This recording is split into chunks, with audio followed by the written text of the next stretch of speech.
अस्सलाम वालेकुम, मैं इमदाद शुमरो। अपोजिशन ने वही किया जिसका ऐलान मुतवक्किल था कि उन्होंने असम्बलियों से इस्तीफ़े का ऐलान कर दिया है हुकूमत को गिराने के लिए। और वज़ीर आज़म इमरान ख़ान साहब ने ऐलान किया है कि अपोजिशन जहाँ जहाँ से इस्तीफ़े देगी वहाँ वहाँ से दोबारा इलेक्शन करवाए जाएंगे।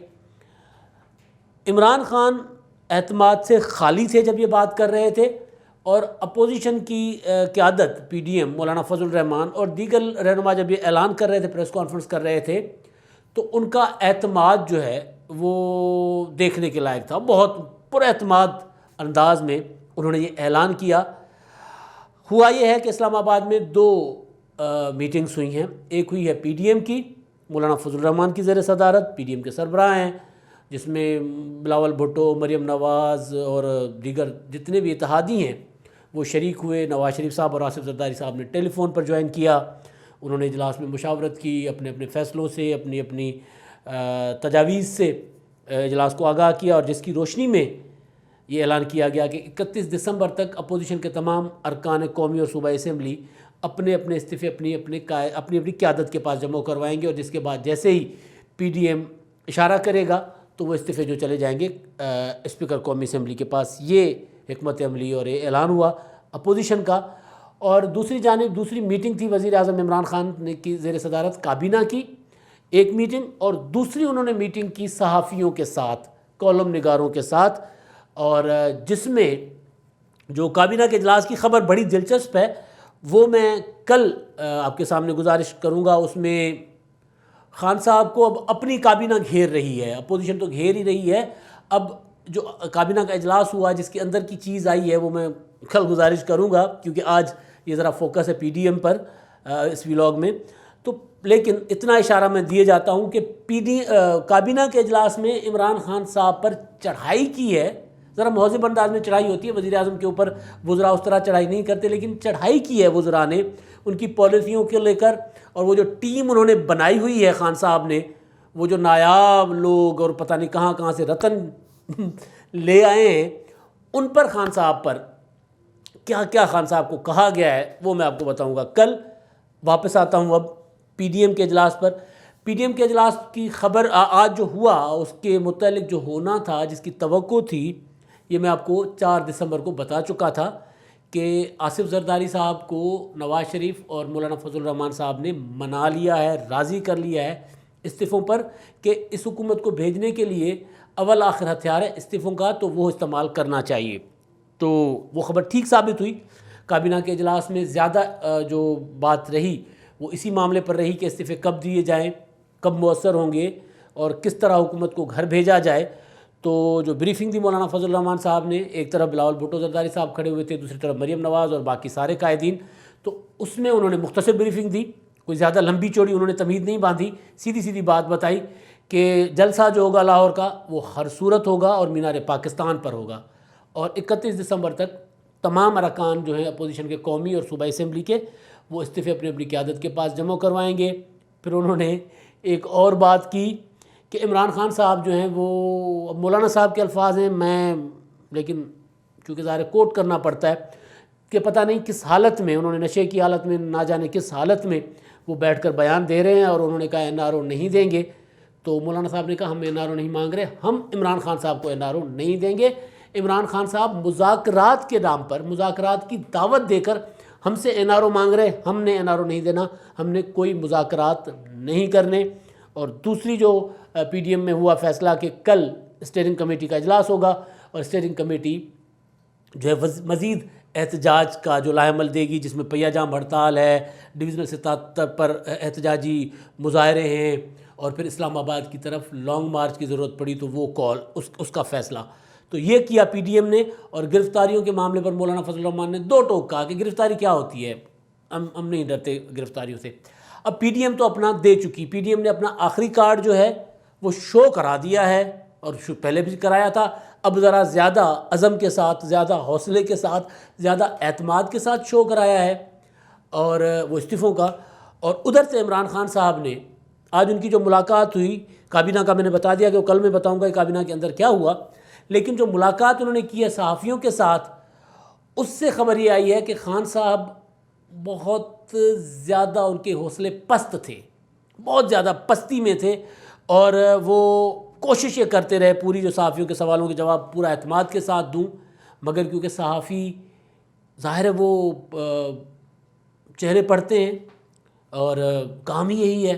तो एक सहाफ़ी दोस्त ने बताया कि खान साहब बहुत ज़्यादा उनके हौसले पस्त थे, गो कि वो कोशिश ये कर रहे थे जताने की कि उनको कोई फ़र्क नहीं पड़ता और वो एनआरओ नहीं देंगे, और इस्तीफ़े अगर अपोजिशन देगी तो वो दोबारा इंतखाबात करवा लेंगे।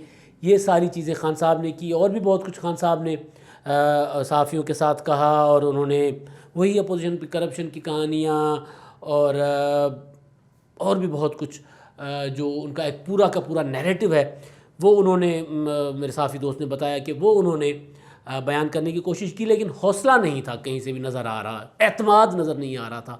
पहले वाले इमरान खान में जो कुछ अर्सा पहले तक के थे उनमें एतमाद कुछ और होता था, वो ज़रा सीना ठोक के बात कर रहे थे। आज वाले इमरान खान का हौसला जो है वो नहीं था, पस्त था। अब उसकी वजह मैंने आपको बताया ना कि काबीना का इजलास भी था ना, काबीना के इजलास में जो उनके साथ हुआ, शाह महमूद कुरैशी साहब ने भी ज़रा उन्होंने पर लग गए ने, उन्होंने भी बहरहाल वो कल का व्लॉग में वो सारा कुछ मैं बताऊंगा जो कुछ हुआ। तो वो क्योंकि काबीना के इजलास से गए थे, जब अपने ही घर में तनकीद शुरू हो जाए या जब अपने ही लोग कहना शुरू कर दें कि आप नाकाम हो रहे हैं, तो फिर हौसले तो पस्त होने ही, और ऊपर से पीडीएम जैसी अपोजिशन हो जो मुसलसल घेरे आ रही है, तो फिर हौसले तो पस्त होने हैं। असल अब जो चीज़ होने जा रही है जिसका ख़तरा है, इमरान खान साहब कह रहे हैं कि मैं एनआरओ नहीं दूंगा, मौलाना फजल रहमान या अपोजिशन भी कह रही है कि हम भी एनआरओ नहीं देंगे।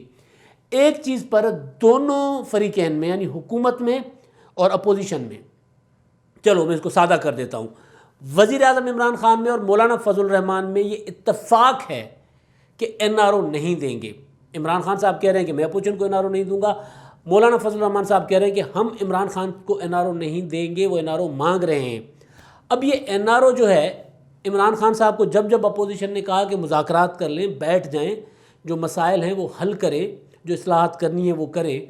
पार्लियामेंट के इमरान खान के जो इंतखाब के बाद जो पहला सेशन था, यानी वज़ीर आज़म मुंतखब होने के बाद पहले सेशन से लेके पहले साल मुकम्मल पहला 1.5 साल तक बिलावल भुट्टो हो, उन्होंने कहा कदम बढ़ाओ इमरान खान हम तुम्हारे साथ हैं। शहबाज शरीफ ने कहा मीसा की मुईशत। हर अपोजिशन के रहनुमा ने जो वहाँ पे जो या पार्लियामानी लीडर ने जो अपनी अपनी पार्टीज़ को हेड कर रहे हैं वहाँ पे, सब ने इमरान खान साहब को ऑफ़र की थी कि मिलकर चलें। इमरान खान साहब ने कहा था ये एनआरओ मांग रहे हैं, यानी मुज़ाकरात को एनआरओ कह रहे थे। आज इमरान खान साहब ने कहा कि अपोजिशन के साथ हम डायलॉग करने को तैयार हैं, यानी वो डायलॉग करने को तैयार है, लेकिन करप्शन और एनआरओ के उस पर नहीं करेंगे। करप्शन के मुकदमात पर और एनआरओ पर तो खैर एनआरओ मांगने के लिए तो अपोजिशन खैर खुले वो बात भी नहीं करेगी, इस तरह की बात कर भी नहीं रहे। मगर कल अपोजिशन डायलॉग की बात कर रही थी, आज इमरान खान साहब डायलॉग की बात कर रहे हैं। कल इमरान खान साहब इनकारी थे, आज अपोजिशन इनकारी है। अब जो एक इत्तेफाक है दोनों में वो है कि एनआरओ एक दूसरे को नहीं देंगे, यानी दोनों एक दूसरे के आमने सामने। अब वो डेडलॉक की सूरत हाल जो है ना, मुज़ाकरात तो पहले भी नहीं थे, मगर हालात किस तरफ जा रहे हैं? हालात जा रहे हैं बंद गली की तरफ। अपोजिशन के इस्तीफ़ों का रिज़ल्ट अपोजिशन कब देती है, वो मेरी इतला है कि अपोजिशन शायद लॉन्ग मार्च ना करे, पहले इस्तीफ़ा दे दे, वही खबर थी जो मेरी। लेकिन अपोजिशन के इस्तीफ़ों से पहले या उसके बाद क्या सूरत हाल होगी? मैंने ये जो सूरत हाल थी ना, ये एनआरओ नहीं दूंगा, एनआरओ नहीं देंगे, वो जो वाली सूरत हाल थी, उस पर मैंने इमरान खान साहब के एक करीबी साथी से कुछ दिन पहले 2 दिन पहले मुलाकात हुई थी। तो उस पर मैंने उनसे पूछा था कि क्या होने जा रहा है, तो उन्होंने कहा था कि सारे रास्ते बंद गली की तरफ जा रहे हैं, दीवार की तरफ जा रहे हैं, हर तरफ दीवारें हैं। और उन्होंने खान साहब को तनकीद का निशाना बनाया था कि दीवारें इमरान खान साहब ने खड़ी की हैं। अब ये दीवारें या ये जो इत्तफाक जो अपोजिशन में और हुकूमत में है मुज़ाकरात ना करने का, पहले हुकूमत कहती थी कि मुज़ाकरात नहीं होंगे, अब अपोजिशन कह रही मुज़ाकरात नहीं होंगे, अब दोनों कह रहे हैं एनआरओ नहीं देंगे। अब एनआरओ का ये जो मतलब ले, एनआरओ का वो एक अलग इशू है, लेकिन टेबल पे बैठ के मामला हल होना है। अपोजिशन चाह रही है इलेक्शन जो इस्लाहात, अपोजिशन चाह रही है इदारों की सियासत में मुदाखलत का ख़ात्मा, अपोजिशन चाह रही है इमरान खान को घर भेजना। लेकिन जो कुछ होना है उसकी 2 सूरतें हैं, एक है मुज़ाकरात, और दूसरी सूरत यह है कि अगर मुज़ाकरात नहीं होते तो फिर अगर सियासी क़ुव्वतें मुज़ाकरात नहीं करती और मुज़ाकरात के दरवाज़े बंद कर देती हैं तो फिर दरवाज़ा खुलता है तीसरी क़ुव्वत का, और पाकिस्तान में माजी में यही होता आ रहा है। आज इमरान खान साहब गो के शिकस्त खुर्दा थे लेकिन अना से नहीं जा रहे। अपोजिशन जो कि एतमाद जिसका बढ़ गया है, जिसके हौसले बढ़ गए हैं इमरान खान साहब के ख़िलाफ़ तहरीक के पहले मरहले में ही, अब वो मुज़ाकरात को तैयार नहीं है और वो भी इस्तीफ़ा मांग रही है इमरान खान साहब का, या इस्तीफ़ा देंगे या इस्तीफ़ा मांगेंगे। उसके बाद क्या होगा, मुझे बहुत ज़्यादा वज़न लग रहा था इमरान खान साहब के करीबी साथी की इस बात में कि हर तरफ रास्ते बंद हैं, दीवारें खड़ी की हुई हैं इमरान खान साहब ने, क्योंकि रास्ते हुकूमत ने खोलने होते हैं, जो लचक है हुकूमत ने दिखानी होती है। मुज़ाकरात के लिए दरवाज़े हुकूमत खोलती है, तो हुकूमत ने हर तरफ, यानी इमरान खान ने हर तरफ खड़ी कर दी है दीवारें। अब उस दीवार के साथ जाके टक्कर लगना है इमरान खान का, और अपोजिशन भी टक्कर मारेगी तो उसी दीवार के साथ मारेगी। और जब दरवाज़े बंद होंगे सियासी क़ुव्वतों के तो फिर दरवाज़े खुलते हैं तीसरी क़ुव्वत के। और पाकिस्तान में माजी में सियासी क़ुव्वतों के दरमियान होने वाला तसादुम जो है वो मार्शलाओं के ज़रिए उसका नतीजा निकला है। हमने देखा है भुट्टो साहब के ख़िलाफ़ जो तहरीक थी, नवाज़ शरीफ के ख़िलाफ़ जो तहरीक थी, खैर वो तहरीक में मार्शला का कोई जवाब इस तरह वो तो नहीं था, हालात इस तरह नहीं हुए थे, वो तो खैर मुशर्रफ साहब को शौक़ था, उन्होंने मार्शला लगा दिया था। तो बहरहाल अब सूरत हाल जो है वो वाकई उस तरफ जा रही है कि अगर इमरान खान साहब अपनी हरदर्मी से नहीं नीचे आते, मुज़ाकरात के दरवाज़े नहीं खोलते और NRO का राग बंद नहीं करते तो फिर खान साहब तो जाएंगे ही जाएंगे, अपोजिशन को कुछ मिलता है नहीं मिलता, फिर कुछ और ही ना हो जाए। अब तक के लिए इतना ही। अल्लाह हाफ़िज़।